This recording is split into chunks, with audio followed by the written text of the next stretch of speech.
This is a Rogue Media Network podcast.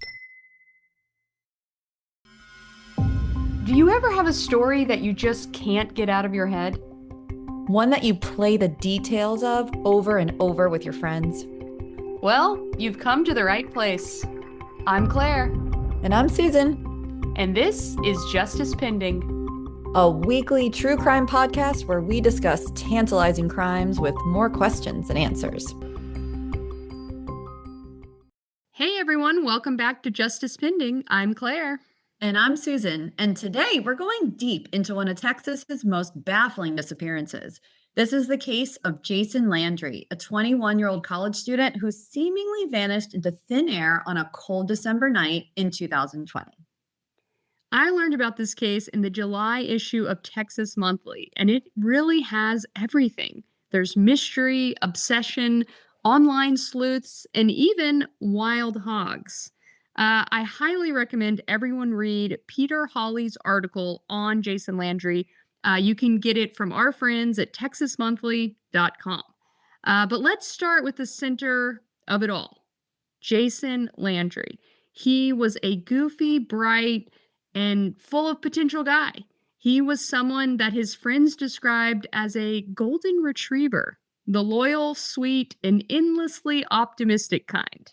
Yeah, and he was someone who was also coming into his own. So after struggling early in college, Jason had transferred to Texas State University, and things were starting to click for him. He was looking ahead to the holidays at the time. He was even texting his mom about the specifics of his Christmas wish list. But just a day later, he would be gone. Not just missing, gone. No phone calls, no sightings, just a wrecked car, a strange scene, and questions that have only multiplied with time. All right, so let's set the scene. It's the night of December 13th, 2020. Jason has left his apartment in San Marcos to drive home to Missouri City for winter break. He packed a backpack with his laptop, toiletries, some joints, and even his pet fish, Sparky. So around 11 p.m., Jason started the drive home. It's like a 2.5-hour drive. So at first, everything seemed normal. He was FaceTiming with friends. He sent some Snapchats. But then at 12:30 a.m., a volunteer firefighter found Jason's car abandoned on Salt Flat Road outside of Luling, Texas. Yeah, in Luling, Texas, that is a rural, unlit road in oil field country, not where you'd expect a lost college student to end up. His car was wedged against a tree. The keys were still in the ignition. The lights were on. The back window was shattered, but there was no sign of Jason. Yeah, what investigators found was chilling. So about 900 feet away from the car, they discovered Jason's backpack. It wasn't like it'd been thrown out of the car, from an accident or anything. It was sitting upright. And his clothes were also nearby, laid out almost neatly. His shirt, his sandals, his SpongeBob socks. So something about Jason is that he always liked to wear like funny, like novelty socks, and he was actually like very specific about them. So that like really stood out to his family and friends that those socks were there, and even his underwear. So like every stitch of clothing that Jason was wearing was found laid out on the ground. This reminds me so much of Lauren DeMello's case, how things can just be sitting in plain sight, seemingly to confound investigators and other people. So there was a little bit of a clue. There was a tiny blood stain on the waistband. We think of his underwear. Right. His fish, remember he brought Sparky, was dead in a cup on the ground. So he had brought his fish like in this container, and so it hadn't survived, right? It was dead, but it's so strange. In a cup though, odd. And his phone, arguably the most crucial piece of evidence, that was wedged between the seat and the console. So no one saw that one at first, and it wasn't noticed until later that it was there.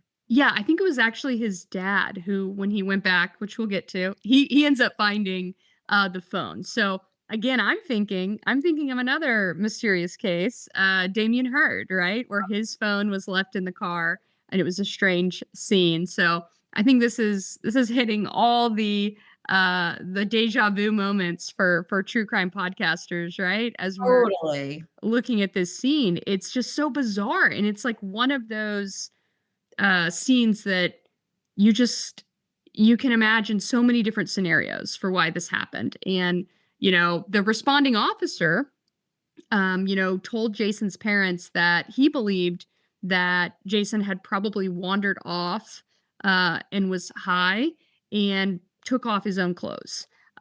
So that was the theory that the police gathered from the scene.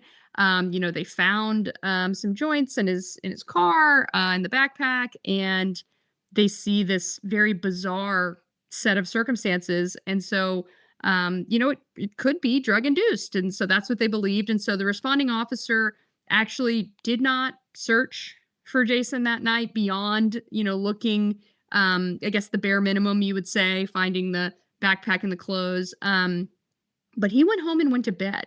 So there was no crime scene tape. The area was not cordoned off. Some would say there wasn't a whole lot of urgency from law enforcement. They made that notification to Jason's parents, but they didn't treat it as though a crime had been committed, or even as though it was like an urgent missing persons investigation, which is pretty strange. So yeah, why don't you tell us what Jason's family did? Yeah, well, like any good family, Jason's family responded, of course. But by dawn the next day, Jason's still missing, of course. His father, Kent Landry. So he's a former lawyer turned pastor. He was at the crash site trying to make sense of it all by himself. Like we said, he's the one who is combing the area, combing the scene, combing the car, and does find his cell phone. Yeah, so his dad drives out to Luling, Texas, after law enforcement made that notification and then just left. He was like, "Well, what am I supposed to do?" So naturally, he decided to get in the car and go look for his son. The area where Jason's car was found was like a gravel road. And so like he didn't have shoes, he didn't have socks. It's starting to just look really strange. Like, who would be wandering off naked in this type of location, in any location, but much less this one. And his dad actually had like brought clothes, warm clothes for his son, hoping he would find him alive. Because it was really quite cold that day. We haven't talked about that yet. It was December. It is Texas, but even Texas gets cold in December. So temperatures were hovering, right above freezing. It wasn't, but it was cold. I mean, that's 30s, 40 degrees. It was quite cold. Yeah. I mean, and so things are, as any good family does, you ring the bell, you alert authorities. So over the next few days, search crews were mobilized. They did get dogs, drones, divers, helicopters. They were searching the area. Again, it's like, oh, you really want to tackle these things within the first 48 hours. So we're Right. a little, it's heartbreaking to know that it took, a few days to get this all done, but they did do it. And this was oil country. This was a gravel road, but there was a nearby pond. And so when they had the cadaver dogs, the dogs were strongly alerting at this pond. They did drain the pond and found absolutely nothing. Yeah, that's just heartbreaking. Like the idea that they think they have this lead and they go and take this step to absolutely drain the pond. Um, but nothing turns up. On the one hand, you know, the family has to be thinking, well, at least they didn't find him dead. There's a chance that he's still alive, but it's absolutely frustrating, and just your heart just breaks for this family that wants to find their son. And this is just the beginning of so many searches, but unfortunately nothing is coming up. No more signs of Jason. Some experts later theorized that they thought that the cadaver dogs were possibly picking up on some chemicals that mimic human decomposition, but no one knows for sure why they alerted on that pond and why Jason wasn't found there. Right. And you mentioned already it was really cold that night. I mean, it's very strange that someone would park, get out of the car, even, to take a bathroom break, be on the side of the road, whatever it is. And then not just get right back in. It's just very strange. Yeah. And the car, we talked about the car. It was damaged, but it was still drivable, and the keys were in the ignition. And so it wasn't turned on, but the airbags hadn't deployed. It wasn't like a major accident. It was almost like the car was just like pushed up against this tree, and then someone had knocked out the back window like to escape the car. It's a very strange scene. So so knocked out. So the glass was found outside as though pushed out, not inside as though knocked in. Like correct. Yes, that's my understanding. Wow. Okay, yeah, that's a little odd. Maybe right? I mean, if he was napping because he got tired. It is. Yeah. Well, there are plenty of theories roaming out. So many theories. Yeah. There's, we were talking earlier about a really wild one. Yeah. So, I mean, it starts with hypothermia, I guess. So the idea that it was really cold, and whenever you get really cold, there's something that can happen. It's called paradoxical undressing. Huh. And it's this phenomenon where people will strip down whenever they get really, really cold, like their body is starting to freeze. And it's something that happens as your body's shutting down. For some reason, you take off all your clothes. So this is not unheard of. It is a rare phenomenon, but it does exist. And so this idea is that somehow the car, gets in this position. He's not able to, or doesn't believe that he can get it out of, where it's wedged from this tree. And so he gets out of the car. It's very cold. He's in shorts. He's, in a t-shirt. And so he starts to freeze to death, takes off all of his clothes. And then the theory is that something really terrible happens just because he's out in nature, and that, wild animals could have attacked him. This episode is brought to you by Progressive Insurance. Do you ever find yourself playing the budgeting game? Well, with the Name Your Price tool from Progressive, you can find options that fit your budget and potentially lower your bills. Try it at Progressive.com. Progressive Casualty Insurance Company and Affiliates. Price and coverage match limited by state law. Not available in all states. Huh. Okay, so let's unpack this a little bit. It was, according to the reports, it was cold, but it wasn't that cold. I mean, it's not sub-zero. It's 36 to 43. I think the low, right, was 36 degrees that night, which is still above freezing. Yes, cold, but I would love to know, how you go from this type of rare hypothermia. I feel like that's in more sub-zero temperatures and really, really freezing temperatures. But the other strange thing is, because they had his phone, which was an important piece of evidence, they looked at his last communication, which was a Snapchat, and it was barely an hour that he had been in communication with somebody. So is an hour enough time for his body to go into this state, where he couldn't, fend off an animal or right. I don't, it's a little suspect to me.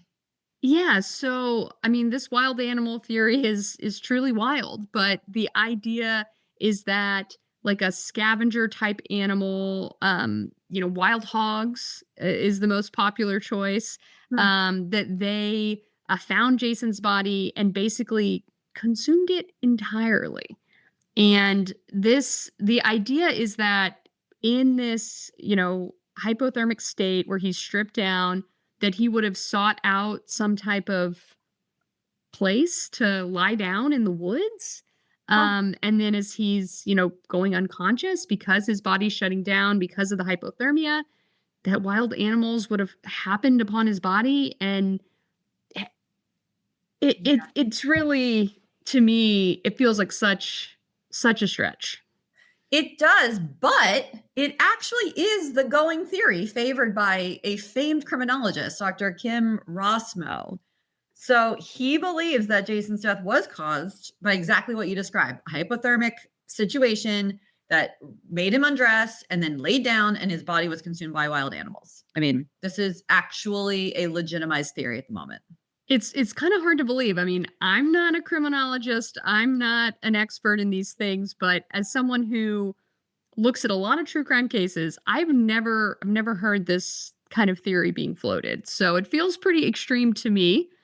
I will say that the wild hogs in Texas are a real problem and they can be vicious, but the idea that there's not a single bone left of Jason, that's a little too much for me to believe. It's, the theory is that the bones would have like been carried away from the initial attack site and they just wouldn't be easily located.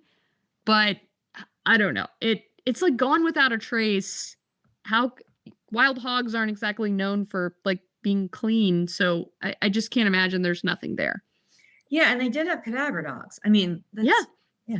So, and these searches, went on, yes, not immediately, but just days after Jason went missing. And they've continued. So, and his parents, his dad's there combing the scene. I mean, the Yep. idea that nothing would be found and connected to Jason if he was attacked by animals is kind of a little bit hard to fathom for us, I guess. Animal bones, they have been found on multiple occasions, as you would expect in that area. Right. But really, I mean, no human, nothing else. Yeah, it's also worth discussing that when wild hogs attack something, it attracts more scavengers, specifically vultures. So people searching the area for Jason did not remember seeing any vultures. It just doesn't make sense that his body could disappear like that. Yeah, it feels like it would take a minute to the decomposition. It still seems far-fetched. It's a stretch, in my opinion. And Jason's parents also weren't buying this. Kent, famously said, "You don't stop looking for a naked kid in the freezing cold just because you find weed in his backpack." So the theory that, this was all sparked by a drug-induced condition, to even be out in the first place from the car or crash the car or whatever happened, the whole thing seems a bit of a stretch to him. Yeah, I mean, it definitely feels like it'd be hard to accept that if that's the answers you get with zero evidence. And it's almost like this circular logic. It's like, well, wild hogs ate the body and that's why there's no evidence, but also there's no evidence. So you're just kind of, in my opinion, taking a theory and, throwing it on to zero proof, but zero proof is your evidence, right? So I don't know. I'm having a hard time with it. Agree. And what's also equally surprising is that law enforcement mostly settled on this wild animal theory, but others, weren't accepting it and they kept digging. Yes, enter the online sleuths. Uh-huh. So dozens of Facebook groups with tens of thousands of members have become fixated on Jason Landry's disappearance. So some have even mobilized. They've started searching. People are putting out all sorts of theories.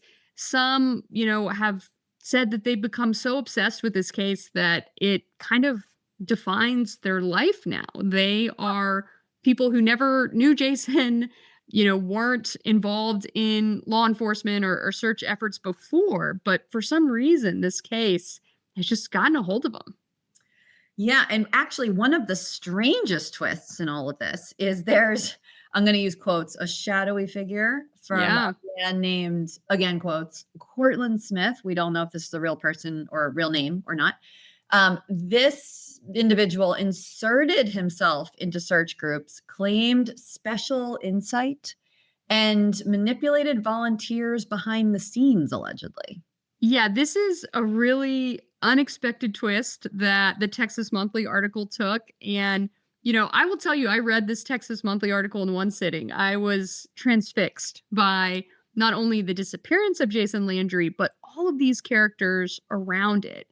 And so some people have suspected that this Cortland Smith is actually Ken Rosmo himself, the criminologist. They Huh. think that he's potentially working the case through an alias as, covertly. And so that to me, I'm like, is this for real here? This seems like it could be scripted right now.